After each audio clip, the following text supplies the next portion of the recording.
अजित पवारांच्या गुलाबी जॅकेटनंतर आता फडणवीसांचं पिंक पॉलिटिक्स. बहिणीचा लाडका देवा भाऊ या कार्यक्रमात फडणवीसांच्या गुलाबी जॅकेटनं वेधलं लक्ष. ठाकरे गटानं मुंबईतील 36 विधानसभांसाठी 18 नेत्यांवर सोपवली जबाबदारी. 25 ऑगस्टला उद्धव ठाकरेंकडे सादर करणार अहवाल.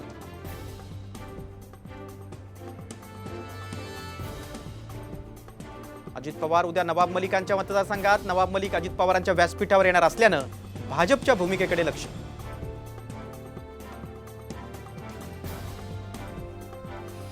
शिंदे गटाचे आमदार संजय गायकवाडांसह तिघांवर गुन्हा दाखल. तलवारीनं केक कापल्यानं कारवाई.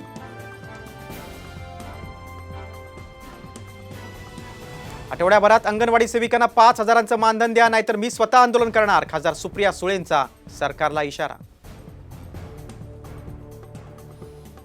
विधानसभा निवडणुकीतही विशाल पाटलांनी ठाकरे गटाशी पुन्हा भिडणार. खानापूर विटा मतदारसंघात सुहास बाबरांना पाठिंबा देण्याची खासदार विशाल पाटलांची भूमिका. नितेश राणेंच्या हिंदू जन आक्रोश मोर्चाला सकल मराठा आंदोलकांचा विरोध. नितेश राणे गो बॅक अशी घोषणाबाजी. मराठा आंदोलक पोलिसांच्या ताब्यात.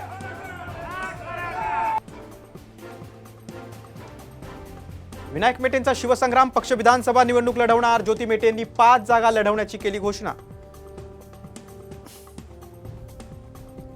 मुख्यमंत्री शिंदेंचे माजी खासगी सचिव निवडणूक लढवण्याची शक्यता. बालाजी खतगावकरांनी नांदेडच्या मुखेडमध्ये थाटलं जनसंपर्क कार्यालय.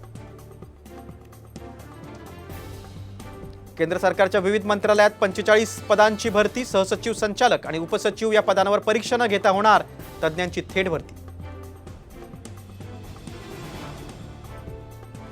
आरपीएफच्या जवानांनी वाचवले प्रवाशांचे प्राण. पुणे रेल्वे स्टेशनवर गोरखपूर एक्सप्रेसमध्ये चढताना प्रवासी पडला.